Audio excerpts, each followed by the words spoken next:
Hello students, आज हम पढ़ेंगे प्राचीन भारत का इतिहास। प्राचीन भारत के इतिहास को पढ़ने के लिए प्राचीन इतिहास का हम वर्गीकरण करेंगे। प्राचीन इतिहास को वर्गीकरण करेंगे, अलग अलग कालखंडों में उसका विभाजन करेंगे। देखो, हमने कालखंडों में विभाजन किया है। मोटा मोटा आज पहले क्या क्या हम पढ़ने वाले हैं इस चीज में, तो हम पहला पढ़ते हैं प्रागैतिहासिक काल।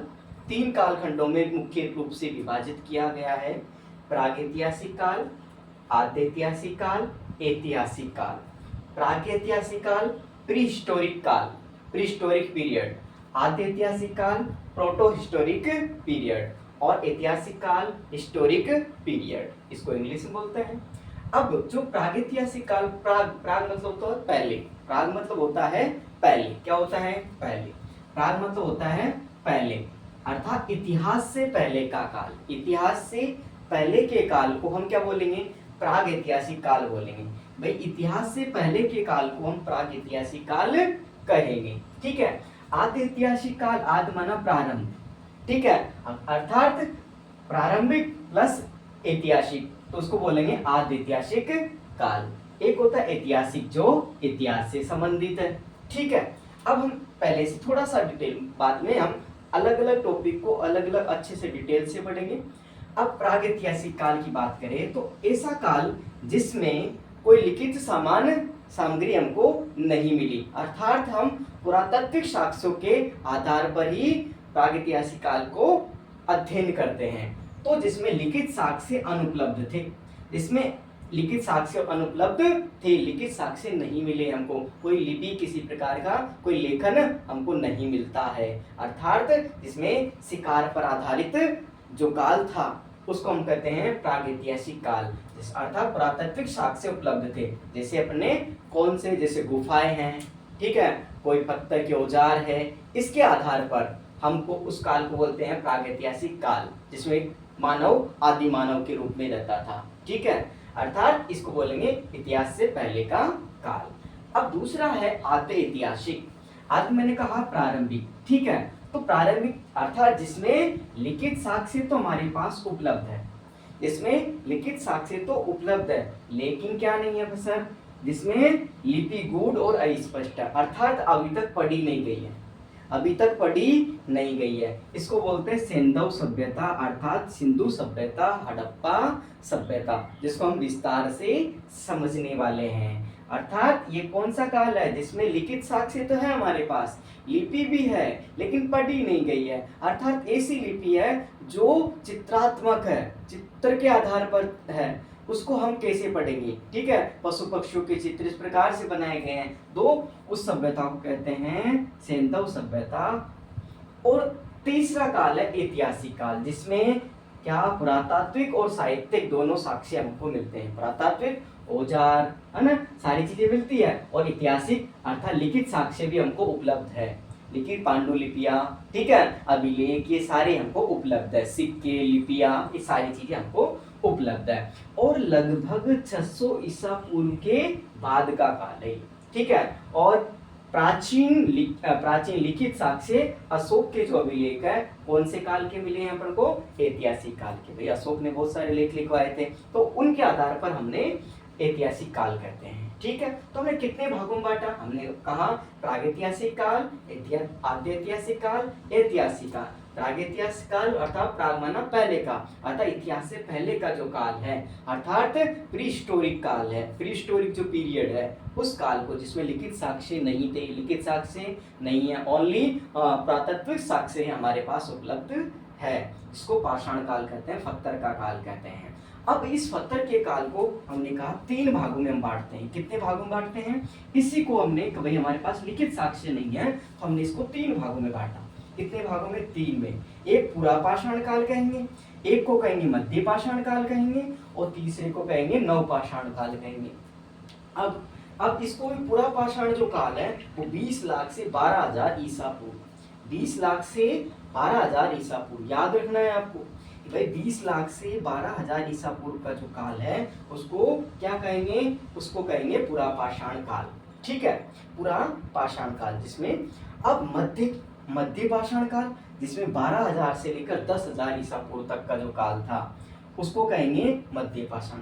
ये याद रखना है, मैं फिर से डिटेल से पढ़ाऊंगा, बट हमको ये याद रखना है कितने से कितने साल तक का रहा। हमने कहा 20 लाख से लेकर 12,000 तक, 20 लाख से लेकर 12,000 तक का, 20 लाख से 12,000 तक ईसा पूर्व तक का हम काल कहेंगे पूरा पाषाण काल।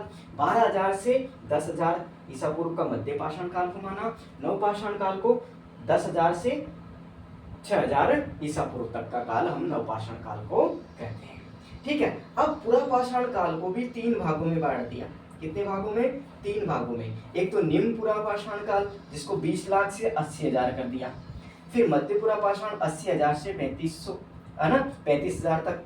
और उच्च पूरा पाषाण को हमने 35,000 से 12,000 तक का कर दिया।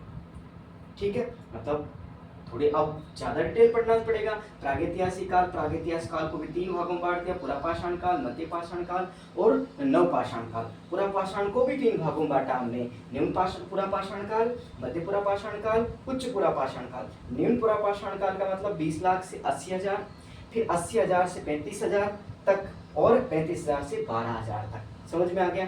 ठीक है, अब बांटते हैं किसको? आद्य ऐतिहासिक काल को। किसको? आद्य ऐतिहासिक काल को, अर्थात जिसमें हमने कहा आरंभिक और इतिहास दोनों इसमें सम्मिलित है। हमने कहा कि भाई इस काल को हम कौन सी? सिंधु सभ्यता का उद्भव ताम्र पाषाण काल में।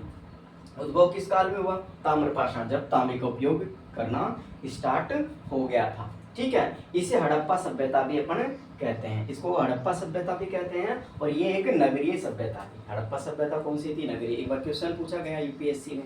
ठीक है, हर एग्जाम में क्वेश्चन पूछा जाता है। ठीक है, इसलिए हमें ये ज्यादा और फिर डिटेल से पढ़ेंगे अपन इन चीजों को।